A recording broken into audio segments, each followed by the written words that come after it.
estamos estudando aqui esse livro, né? Em busca de esperança, né? O poder da esperança é esse, né? Aliás. E o capítulo da semana passada, que foi o capítulo 9, ele falou sobre o fabricante, né? O fabricante que é Deus, fabricante do nosso corpo. E ele deu o quê? 7 dicas de como cuidar do produto que ele fabricou, que somos nós, não é? E hoje ficou uma dica para hoje, que foi a 8ª dica, e é o que nós vamos estar falando agora, né? O tema de hoje é o poder da esperança, e a 8ª dica fala sobre a confia em Deus, confiança em Deus. E assim, eu acredito que seja o mais importante, porque se nós fizermos todas as 7 dicas ali que foi dado, né? Ar puro, exercício físico, uma boa alimentação, se nós fizermos tudo, mas nós não tivermos confiança no nosso Deus, não adianta nada. Não vale de nada. E uma coisa que eu achei interessante aqui, que tem um psiquiatra chamado Harold Koenig. Ele é da Universidade de Duke, lá nos Estados Unidos. Ele também é cientista. E ele fez uma pesquisa entre a relação que existe entre a religiosidade e a saúde. Ele fez uma relação, uma pesquisa sobre isso. E ele descobriu que as pessoas religiosas, elas vivem, em média, entre 7 a 14 anos a mais do que as pessoas que não têm nenhuma religião. Mas o que é interessante é que ele fala aqui que... irmão, se o irmão quiser pegar, eu agradeço. O mais interessante é que ele fala aqui que... Não basta você dizer assim, que você é uma pessoa espiritualista. Eu tenho uma religião. Ele fala que você tem que estar praticando essa religião. Para que isso realmente ocorra, para que você tenha boa saúde, para que a sua religião ela implique na sua saúde, ela tenha fortaleça a sua saúde, ajude na sua saúde, você precisa ter uma religião prática. Não só uma religião de nome, de falar. Muitas pessoas falam assim, que nem católica, eu já fui católica. De nome, não praticante. Não é? Muitas pessoas falam, eu sou católico. Mas muitas poucas pessoas frequentam de fato a igreja, praticam de fato a religião. E muitas vezes nós, povo de Deus, nós adventistas, ou pessoas de outras religiões, podemos falar, eu sou adventista, eu sou cristão. Mas não estamos totalmente envolvidos na prática religiosa. E isso é o fundamental para que a gente possa, para que a pessoa possa atingir essa meta de viver de 7 a 14 anos a mais. Por quê? Porque ele descobriu que quando você pratica a sua religião, isso demonstra que você tem esperança. Você está colocando a sua esperança em prática. E quando você coloca a sua esperança em prática, isso tem o quê? Isso vai te fazer uma pessoa emocionalmente equilibrada, saudável emocionalmente. E isso vai ter reação sobre o seu corpo. E as nossas células, elas estão sempre o quê? Depois de um tempo ela vai o quê? Ela vai morrendo. Não é? Ela vai se renovando e morrendo. E essas células, elas conseguem viver mais tempo. Olha que interessante. Isso é uma pesquisa que esse homem fez. E aqui tem umas coisas que eu gostaria de estar lendo aqui para os irmãos, que é interessante. Então, olha só, eu gostaria que os irmãos abrissem a Bíblia, em Tiago, capítulo 1, verso 27, que tem um verso aqui interessante. Eu vou pegar aqui minha Bíblia, para ler com os irmãos. Tiago, capítulo 1, verso 27.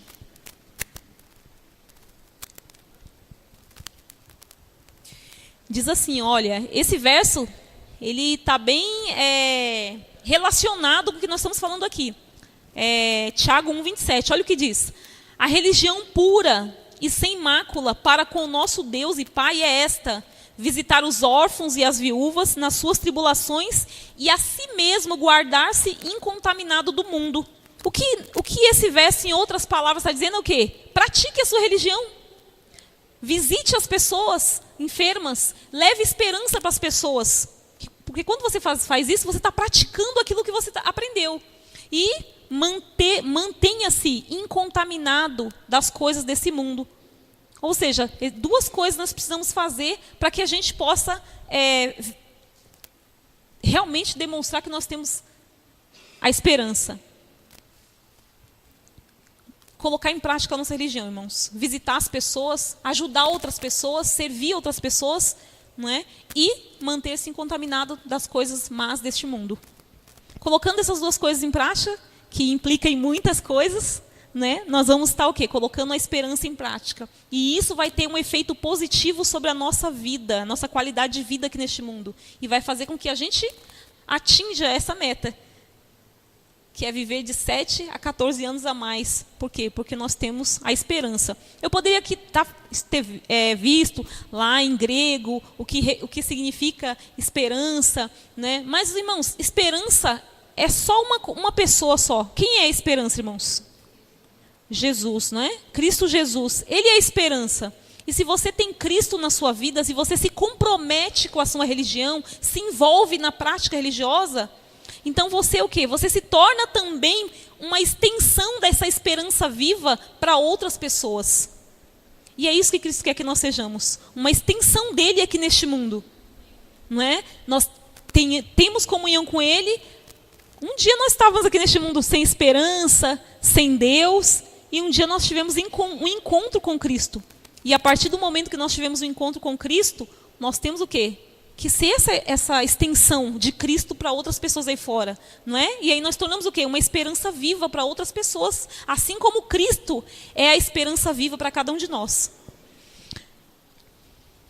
E aqui fala assim, ó, uma nova esperança. Se a esperança é uma condição tão importante e afeta tantas áreas de nosso presente e futuro, deveríamos conhecer formas de promovê-la. E aqui eles estão dando aqui algumas dicas de como promover essa esperança. Primeiro, né, desenvolva pensamento cheios de esperança.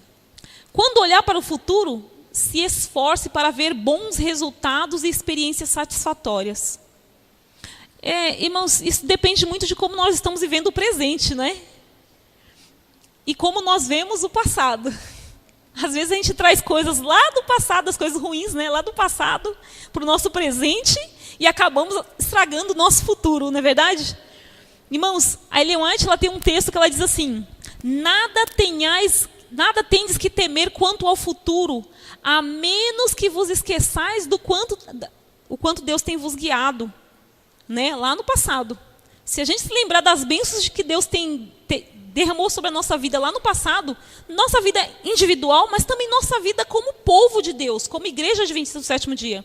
Se nós formos olhar como Deus dirigiu essa igreja lá no passado, nós vamos saber que Deus continua no leme, hoje, no presente. E que o nosso futuro é um futuro cheio de esperança, irmãos.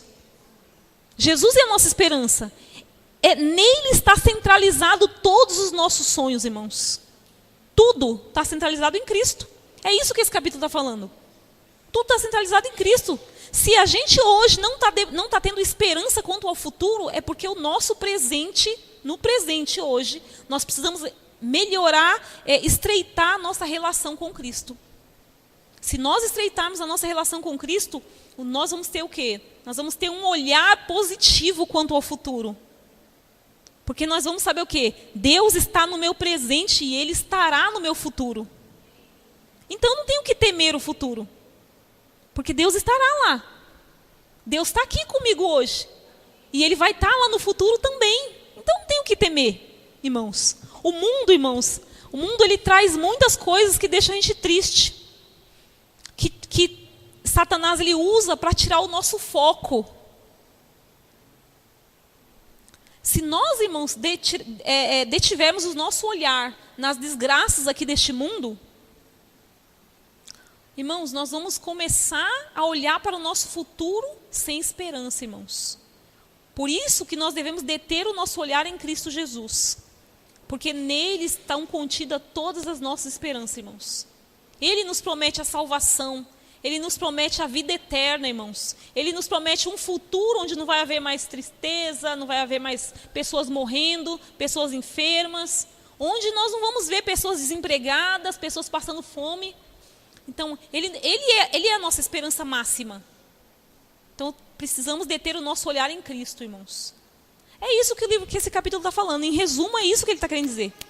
O nosso olhar tem que estar em Cristo. Se o nosso olhar estiver em Cristo, não importa as coisas que estão acontecendo ao nosso redor. É o que está lá no Salmo 91. 1000 cairão ao teu lado, 10.000 à tua direita, mas tu não serás atingido.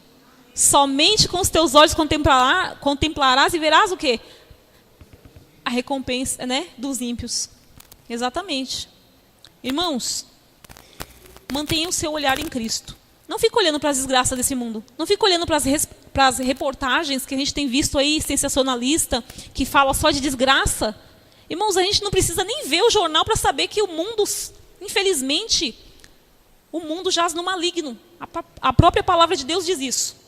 Não precisa ficar olhando da Atena, ou sei lá quem mais que anda pregando, falando por aí, coisas assim tristes. É como se fosse Satanás pregando, irmãos. E ele só aponta o quê? Isso é tudo para nos desanimar, para nos entristecer, para tirar o nosso foco.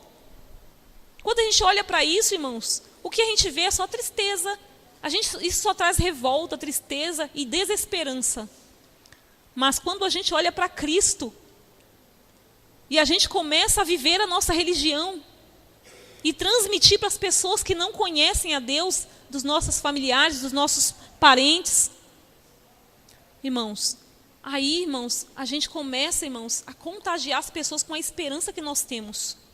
E é isso que Deus quer que nós façamos. Contagie as pessoas que estão à sua volta com notícias boas. Nós temos a melhor notícia, irmãos. Nós temos as boas novas da salvação. E nós precisamos compartilhar isso com as pessoas que estão à nossa volta, irmãos. Rejeite pensamentos negativos. Muitos dos pensamentos pessimistas contêm erros lógicos que temos de aprender a combater. Por exemplo, irmãos, se suas férias não foram boas, você não pode concluir que no futuro elas sempre serão assim. E acontece muitas vezes isso, irmãos. Às vezes acontece uma coisa ruim na nossa vida e a gente conclui que aquilo vai se repetir, se repetir, se repetir. Nós, às vezes, acontece muito isso com a gente. Por exemplo, eu vou dar um exemplo meu. Eu estou tentando tirar carta. Eu já fiz toda a parte teórica e fiz a prova prática no Detran foi recente, irmãos. Eu não lembro a data exata, mas foi recente. E eu não passei, irmãos. Eu fiquei triste, porque eu queria ter passado de primeira. Mas não é tão fácil assim, né? A gente fica um pouco nervoso. Mas, irmãos, isso não quer dizer que na próxima vez que eu fizer, que eu vou falhar, irmãos. A gente não pode pensar assim. Satanás, ele faz o quê? Ele coloca pensamentos negativos sobre a nossa cabeça. Ele faz com que você pense negativo. Que coisas ruins vão estar sempre acontecendo. E que aquilo vai se repetir na sua vida. E isso, irmãos, fortalece o quê, irmãos? Se a gente não bloquear isso daí, irmãos, isso fortalece o quê? A incredulidade, irmãos. Porque a gente começa a achar que vai dar errado de novo. Lembra do pai que foi até Jesus em busca de cura para o seu filho? Ele falou assim, Senhor, ele estava andando, indo até Jesus, crendo ali, confiante que o filho dele ia curar. Foi ali na fé. Quando ele viu que Jesus era uma pessoa simples e comum, o que aconteceu com a fé dele? Ixi, esse daí... Então ele foi meio desconfiado, pedir para Jesus curar.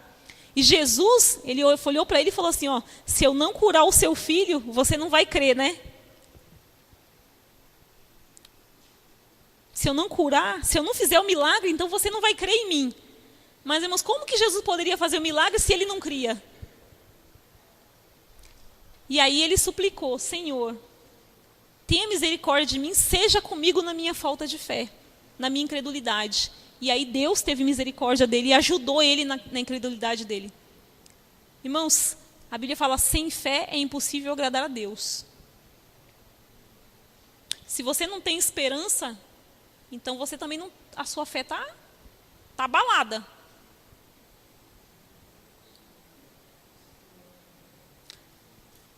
E você entendeu, irmãos? A gente precisa obedecer, irmãos. E obedecer é demonstração de esperança e demonstração de quê? De fé, irmãos.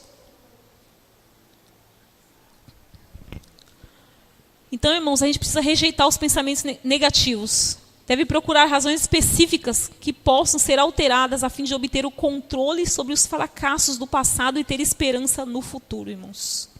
Você precisa encontrar razão para continuar confiando em Deus.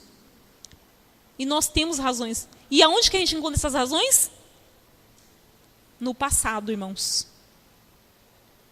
Você precisa olhar para trás, se lembrar daquilo que Deus já fez na sua vida, para que você continue caminhando para o seu futuro, sabendo que Deus está no presente, mesmo que não pareça. É como o que o Wellington pregou no domingo, as pegadas na areia. Lembram?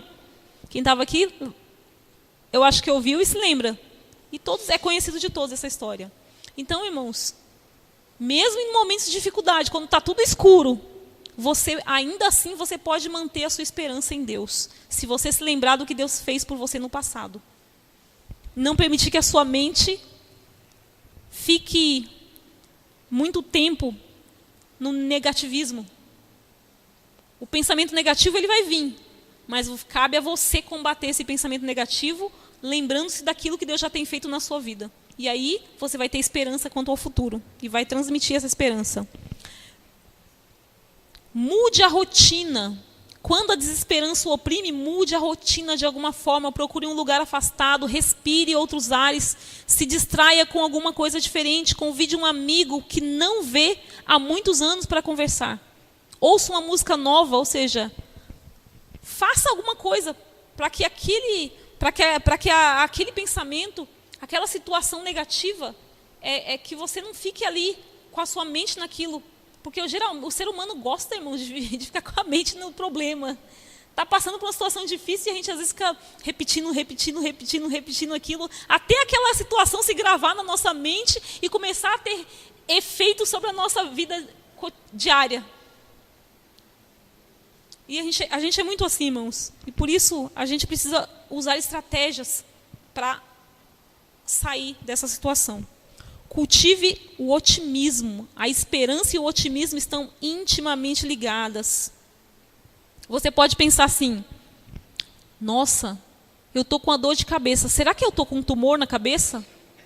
Ou você pode pensar assim: eu estou com uma dor de cabeça, mas não é nada não. É diferente, né? Não há de ser nada não.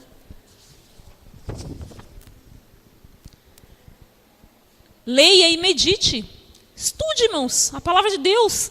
Os salmos, o livro de provérbios estão cheios de promessas. Os evangelhos estão cheios de promessas maravilhosas da palavra de Deus para nós, que nós podemos ler e usar nesses momentos em que a gente estiver para baixo. Procure um bom círculo social, né? Ou seja, com pessoas que te levem para cima, não pessoas que te coloquem mais para baixo. Transmita otimismo e esperança aos outros. E cuide de seu bem-estar físico, né? Cuide da sua saúde. Agora, a esperança religiosa. Eu gostaria que vocês abrissem suas Bíblias em Tito, capítulo 1, verso 2.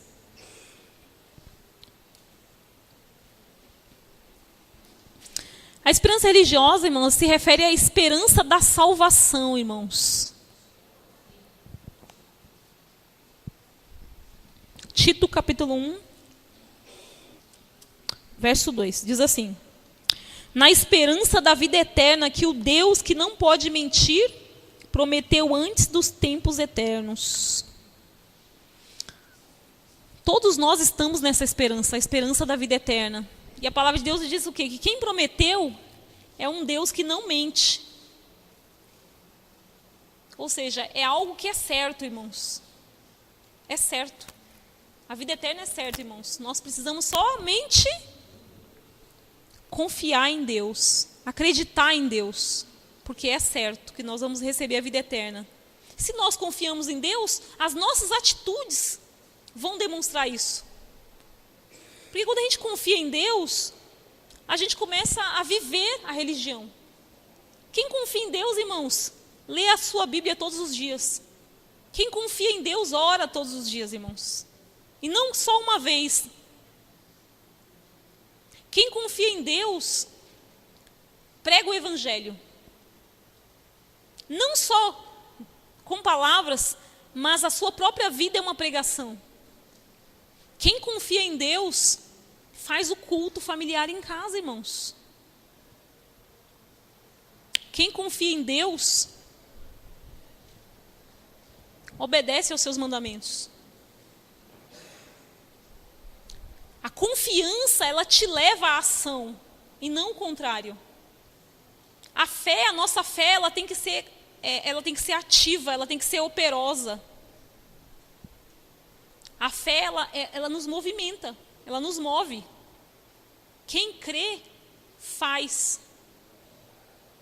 a obra de Deus, se envolve no trabalho de Deus. Porque você crê. Quando você crê, você não consegue ficar parado, irmãos. Quando a sua fé, ela é uma fé ativa, operosa, você não consegue guardar Deus só para você mesmo. De alguma maneira você vai refletir para as outras pessoas isso. A luz, ela vai refletir através de você.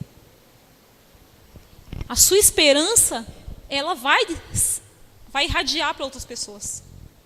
Não tem como você ficar com aquilo só para você mesmo. Irmãos, a esperança religiosa, ela é essencial para a sobrevivência, irmãos. Salmo 27, verso 13 e 14. Eu creio que verei a bondade do Senhor na terra dos viventes. Espera pelo Senhor, tem bom ânimo e fortifique-se. Estou brigando aqui com o ventilador um pouquinho agora.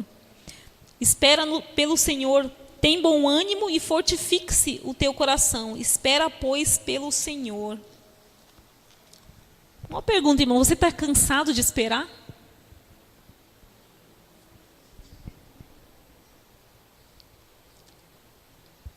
O tempo está passando. Eu já tenho 23 anos na fé, irmãos. São 23 anos esperando. Eu não sei quantos anos que você está na igreja. Não importa se você está 3, 4, 5, 2 anos. Você está cansado de esperar?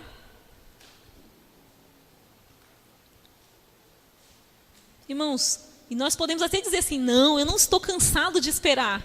Mas as nossas ações falam mais do que as nossas palavras.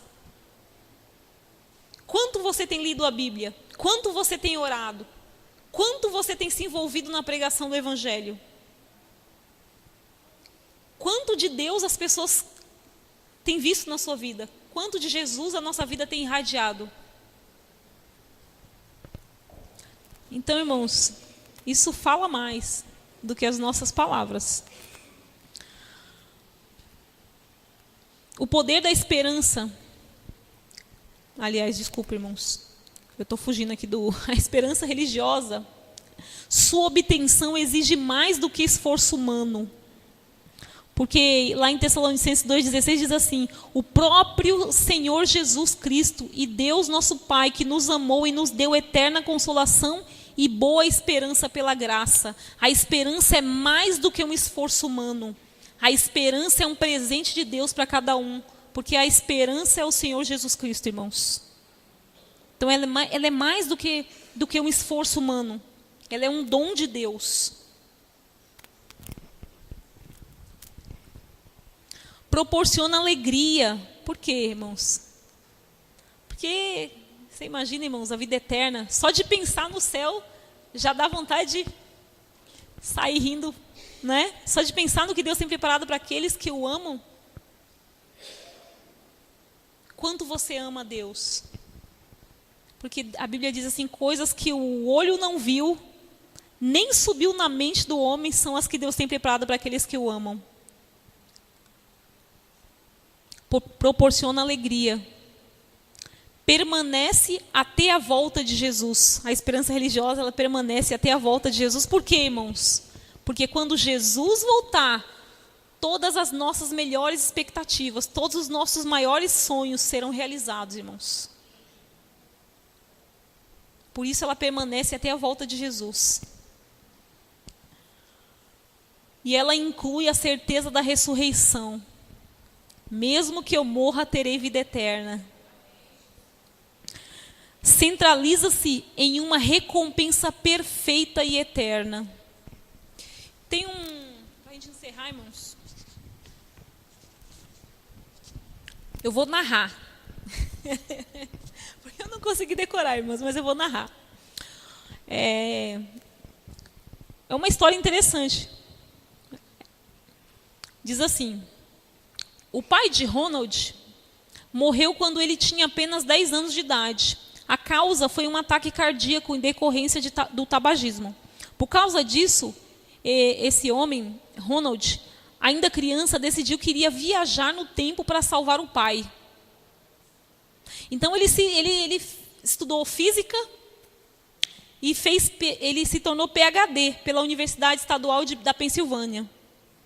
E aí ele foi premiado por excelência no ensino e se tornou professor de física na Universidade de Connecticut, sendo incentivado em sua pesquisa por cientistas como Stephen Hawking.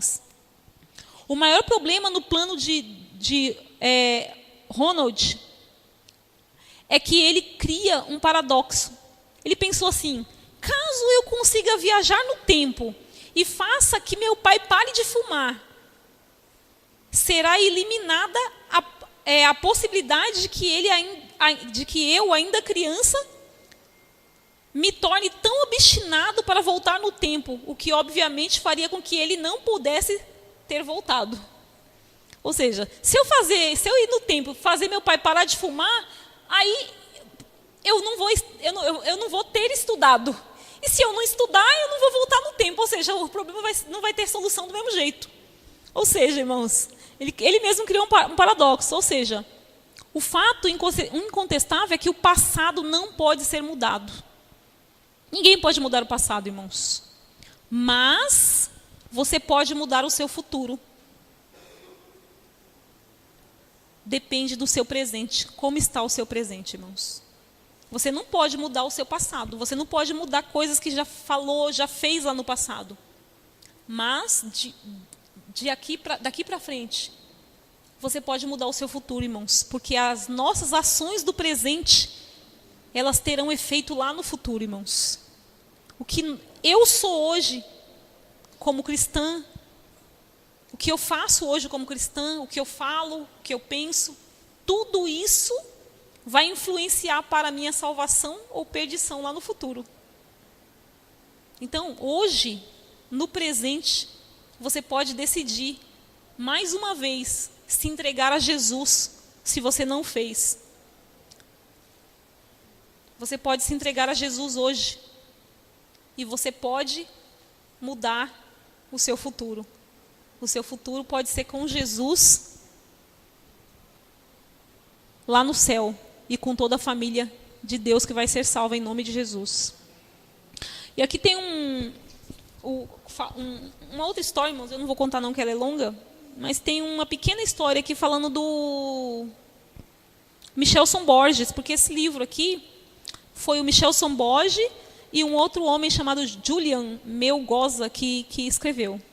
E ele fala que quando ele estava, em algum momento que ele estava fazendo, ainda concluindo o livro, ele estava passando por uma situação muito difícil.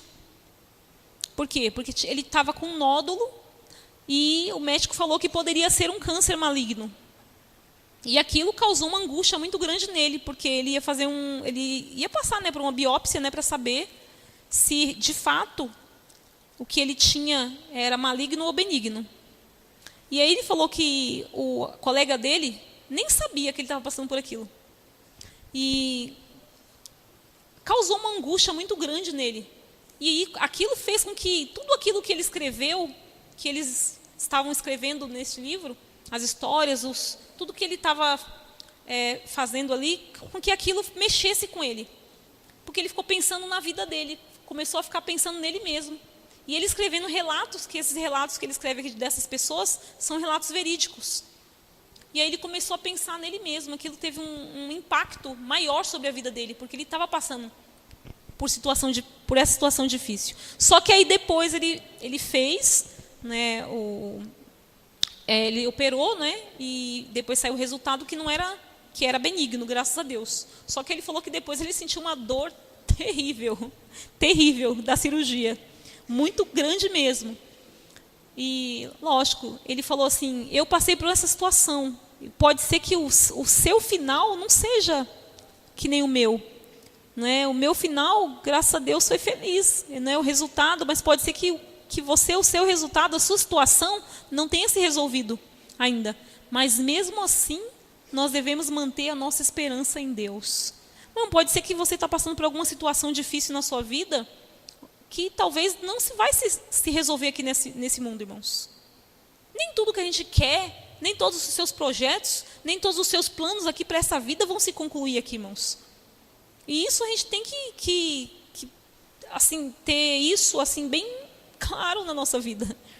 Por quê? Porque o nosso Deus nos ama tanto, irmãos, que Deus não vai permitir que você coloque algo na sua vida que possa te levar à perdição. Se Deus puder impedir de você realizar um sonho aqui, para que você tenha o sonho maior da vida eterna, Ele irá impedir, irmãos. E muitas vezes a gente pode não entender. Por quê? Por que Deus está me impedindo? Por que eu queria tanto isso e Deus não está me dando? Irmãos, porque Deus sabe o que é melhor para cada um de nós, irmãos. Ele é o nosso fabricante, Ele nos criou. E Ele quer nos dar o melhor para nós, irmãos. E às vezes o melhor que Deus tem para nós não é exatamente aquilo que eu acho que é o melhor para mim, irmãos. Né? Que Deus possa abençoar cada um dos irmãos. Que nós possamos ter Jesus na nossa vida, porque Ele é o poder da esperança, irmãos. Jesus é o poder da esperança. E esse poder que é Jesus está disponível a cada um de nós. Que Deus abençoe a cada um dos irmãos.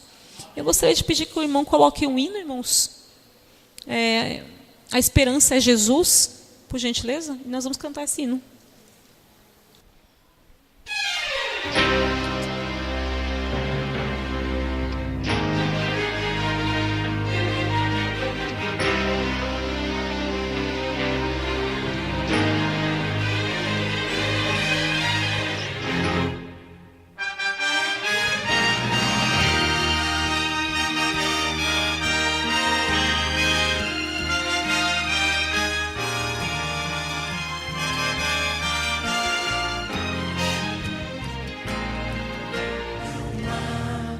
Esperança alguma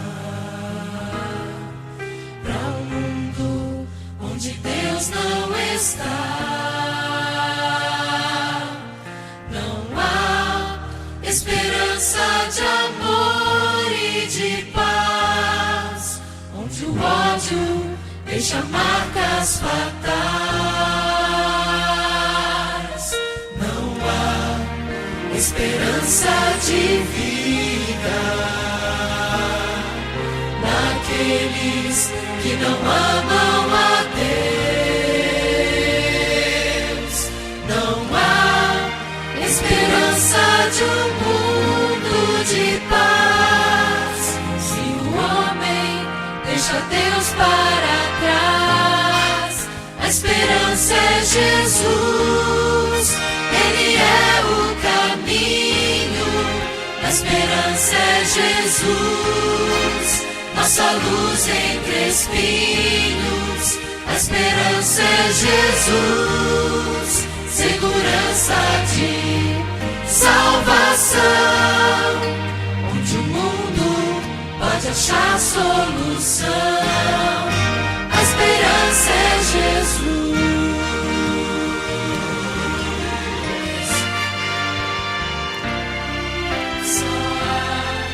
Esperança e certeza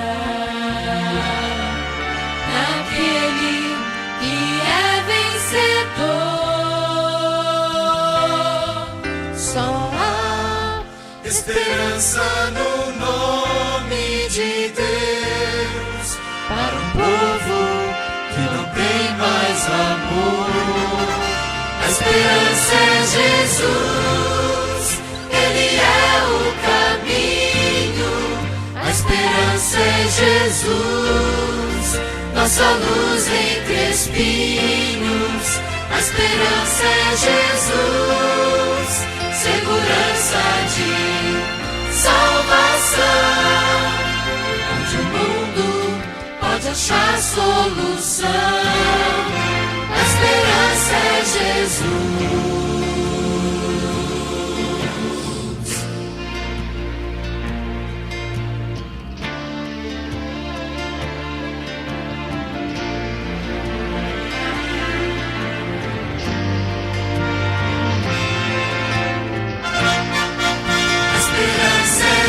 Jesus, Ele é o caminho. A esperança é Jesus, nossa luz entre espinhos. A esperança é Jesus, segurança de salvação, onde o mundo pode achar solução. A esperança é Jesus.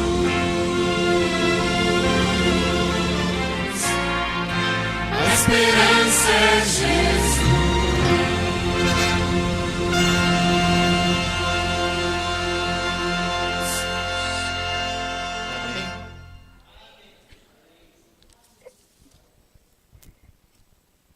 Vamos orar, irmãos? A Sofia diz que... Então, ora. Obrigado, Senhor Deus, pelo que nós estamos aqui unidos e para que já acabou o culto e a gente vai para casa em paz, em nome de Jesus. Amém. Amém.